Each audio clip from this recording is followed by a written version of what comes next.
Barangay Rated SPG. Striktong patnubay at gabay ng magulang ang kailangan. Maaaring may masiselang tema, lengguwahe, karahasan, sexual, horror o droga na hindi angkop sa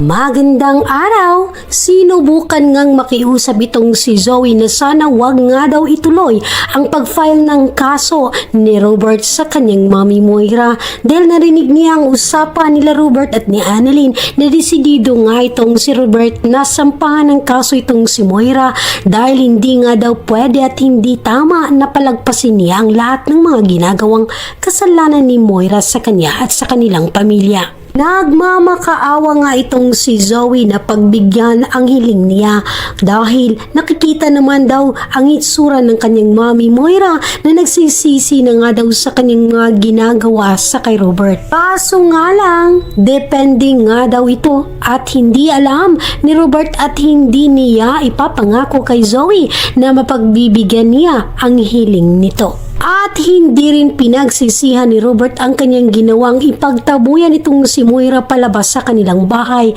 dahil sobrang ang tigas ng ulo nito na sinabi na nga niya na bawal siya lumapit sa kanyang pamilya. Kaso'y pinagpilitan kaya't napilitan na rin itong si Robert na palayasin itong si Moira kahit itong si Moira hindi na nga niya alam na ang itsura niya ay kawawang kawawa na. Mahihirapan nga si Robert na pagbigyan itong si Zoe dahil hanggang ngayon malakas pa rin ang kanyang kutob na itong si Moira ay nagsisinungaling pa rin sa kanya.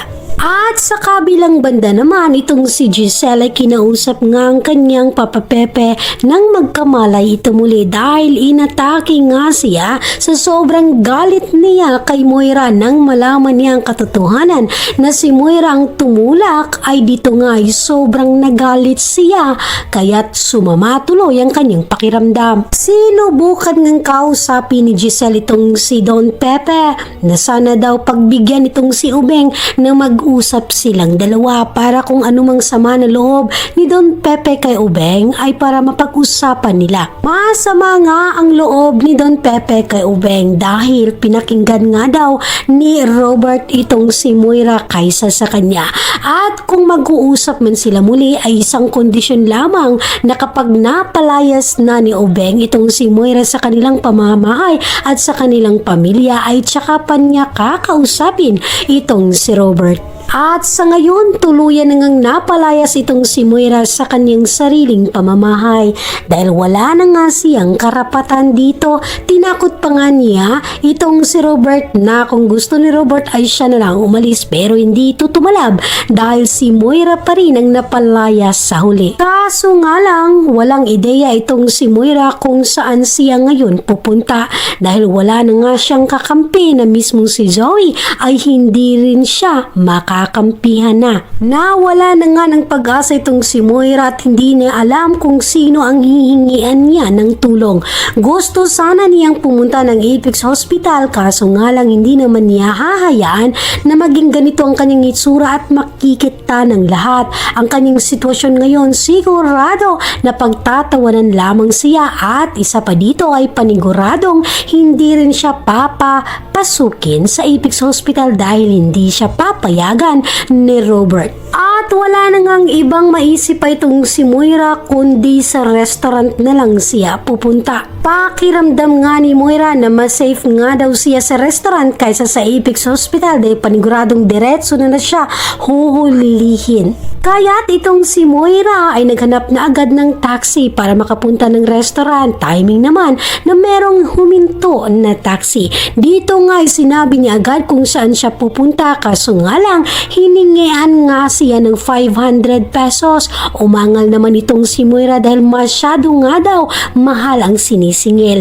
Pero sabi ng driver, tingnan nga daw niya ang kanyang itsura na sobrang dumi at mabaho pa. Kaya tama lang daw ang presyong 500 sa kanya. At nang subukan ng bumaba ng pasahero ay dito nga nakita ni Moira kung sino ang nakasakay dito. At lumabas na nga itong si Lynette na laking ikinagulat nila pareho na nagkita na naman silang dalawa. Siyempre itong si Lynette ikinagulat niya na itong si Moira na hindi na nga masikmura ang kanyang hitsura, na nalipasan na ng isang araw ay wala pa ring nakabihis ito. Ngunit itong si Moira ay hindi naman niya ikinagusto ang pagkita niya sa mukha ni Lynette. Sobrang ang sirang-sira na nga daw ng gusto ang kanyang araw. Napakamalas nga daw ni Moira dahil sa pagkakataong ito si Lynette pa ang kanyang nakita. Siyempre itong si Lynette bakas naman sa kanyang mukha na nag-aalala siya na baka mapano itong si Moira, kaya't nag-offer pa siya ng tulong kay Moira. Ngunit nagmamatigas nga itong si Moira na mas gugustuhin pa nga daw niyang magmukhang pulubi kaysa tumanggap ng tulong na galing kay Lynette na siyang dahilan kung bakit siya nagkakaganito. Dahil lahat ng mga kamalasang nangyari sa buhay niya ay si Lynette daw ang may kagagawan dito. Hindi nga natin malalaman na ganito pala talaga ang buhay, na baliktad na ang mundo. Si Lynette na ngayon ang naging queen at ngayon naman itong si Moira ang nakakatawang itsura. Kaibigan, sa ganitong pagkakataon ba ay ma-realize na ba ni Moira na mali ang kanyang mga ginagawa kaya't nagkakaganito siya ngayon? Ito na ba ang dahilan na magbabago itong si Moira or magmamatigas pa rin siya at hindi hahayaan na wala siyang gagawin para makaganti kay Lynette? Habang itong si Zoe ay patuloy na ngang hindi niya kinampihan itong si Moira. Hindi na nga siya sumama dito kahit masakit para sa kanya. Dahil nakiusap na nga si Robert sa kanya na sana this time siya naman daw ang kampihan ni Zoe.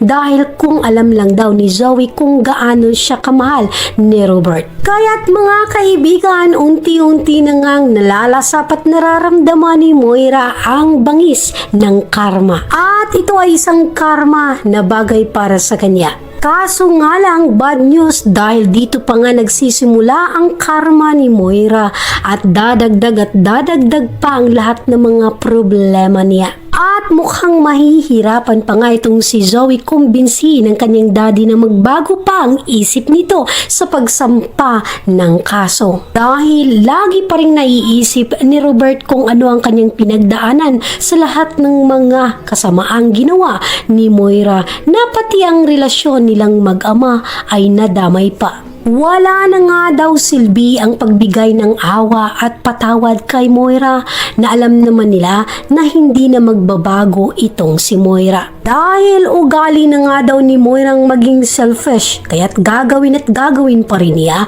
kung ano yung maling nakasanayan niya. Kaya't mga kaibigan, sabay-sabay nating abangan ang susunod na mga pangyayari at huwag kalimutan mag-like at subscribe para always updated dito sa paborito nating abot kamay na pangarap. Maraming salamat po. God bless.